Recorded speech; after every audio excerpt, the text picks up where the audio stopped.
د 50 بنایي پروژو دوهم اټکل ثاني برابر ده. اول په کابل ښار کې د مرمر روخان کسي رشتوي انسټیټیوټ 10 ټولګي لرونکي ودانۍ. دوهم د کابل ولایت بګرامي ولسوالۍ 14 ټولګي لرونکي کسي رشتوي ودانۍ. دریم د پروان ولایت د تخنیکي انسټیټیوټ 200 کسیزې لیلیې ودانۍ. څلورم د کاپیسا ولایت د انجنیري معاونیت انسټیټیوټ د 300 کسیزې لیلیې ودانۍ چې د یادو پروژو ثاني برابر ترسره او په کې شته نیمګړتیاوې په ګوته شوې دي تر څو یې په اړه تطبیق کوونکي شرکتونه یادې نیمګړتیاوې تکمیل او بشپړې کړي. اعمال شوې پروژې: اول په مرکزی اداره کې د تیلو ټانک د اقتصاد د اصولو د پلي کولو لپاره اصل او په کار اچول شوی ده چې دا ډېرې اسانتیاوې لري، لکه د تیلو په مصرف کې سپما، د دفتري وسایطو د تګ او راتګ لپاره د تیلو د ضایع کېدو څخه مخنیوی او د کیفیت لرونکو تیلو د تضمین په خاطر اعمار او ګټې اخیستنې ته سپارل شوی ده. ترمیم شوي پروژې: اول د 3 نمبر لیلیې د تعمیر اساسي ترمیم. دوهم د مدني روزنې انسټیټیوټ د تعمیر د بام اساسي ترمیم. دریم د اوبو د انرژي انسټیټیوټ د بام ایزوګام. څلورم د مرکزی ادارې د عمومي دروازې ترمیم. پنځم د نابینایانو انسټیټیوټ د تشنابونو اساسي ترمیم. شپږم د نابینایانو انسټیټیوټ د لوبو د پارک ترمیم. اووم د 4 نمبر لیلیې د تعمیر اساسي ترمیم. د شیخاک د اوبو 10 حلقو څاګانو کیندل چې د یادو 10 حلقو څاګانو په کیندلو سره د محصلینو او زده کوونکو لپاره اسانتیاوې او یو خوندي تعلیمي چاپیریال رامنځته شوی ده.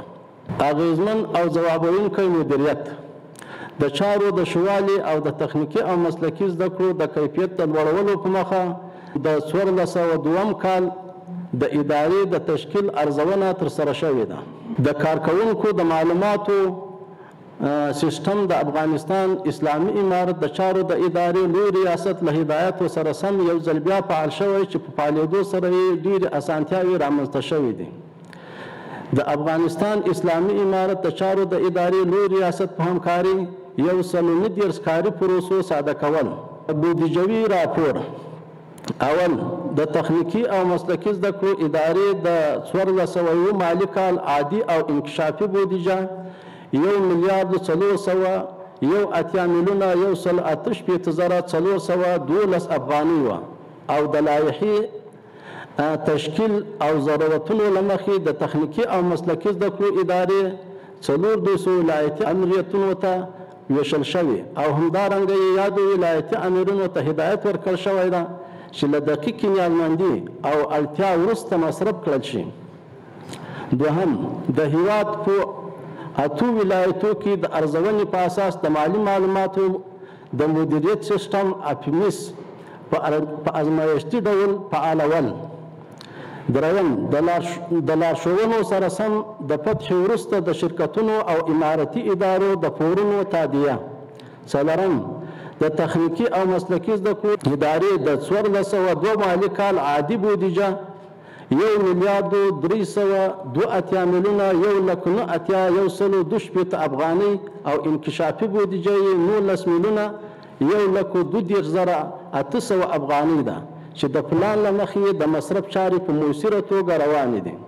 پنځم مرکز او ولایتونو له فتح مخکې د طلباتو او ضمانتونو په اړه د افغانستان اسلامي امارت د کابینې د 18مې ګڼې پرېکړې لیک له لارښوونو سره سم د طلباتو او ارقامو د راټولولو لپاره یوه کمیټه جوړه شوه څو له فتح مخکې اسناد وڅېړي چې د مرکز او یو شمېر ولایتونو معلومات راټول او یو شمېر د تکمیلېدو په حال کې دي.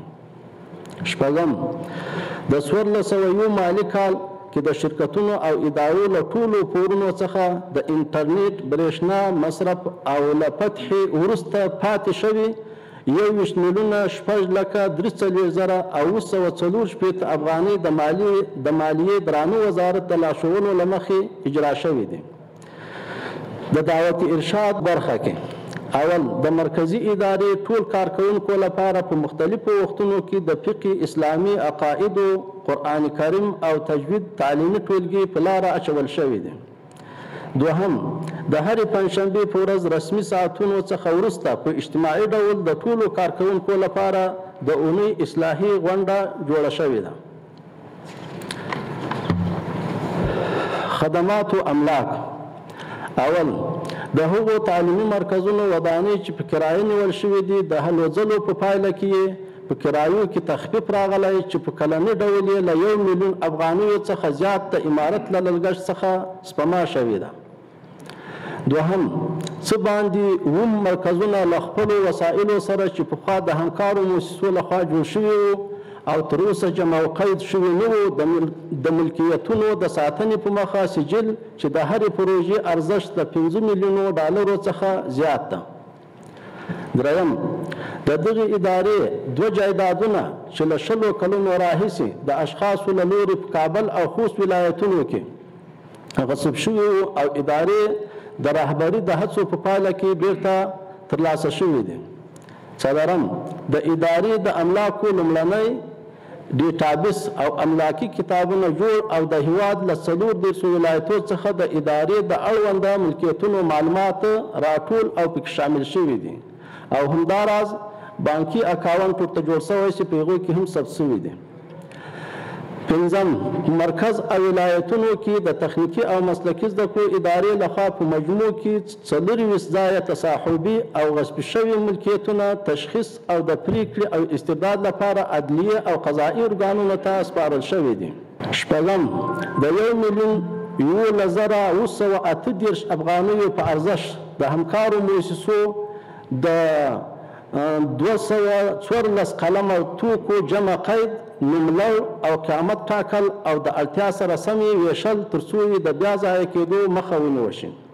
اووم د 1,05,95,000 افغانیو په ارزښت په ټوله کې د ادارې اړوند 24 ارادي موټر چې د ډیرو کلونو راهیسې د جمع او قید له پروسې پاته وو د بیت المال د شتمنیو د ساتنې په مخه ثبت او جمع قید شوي دي.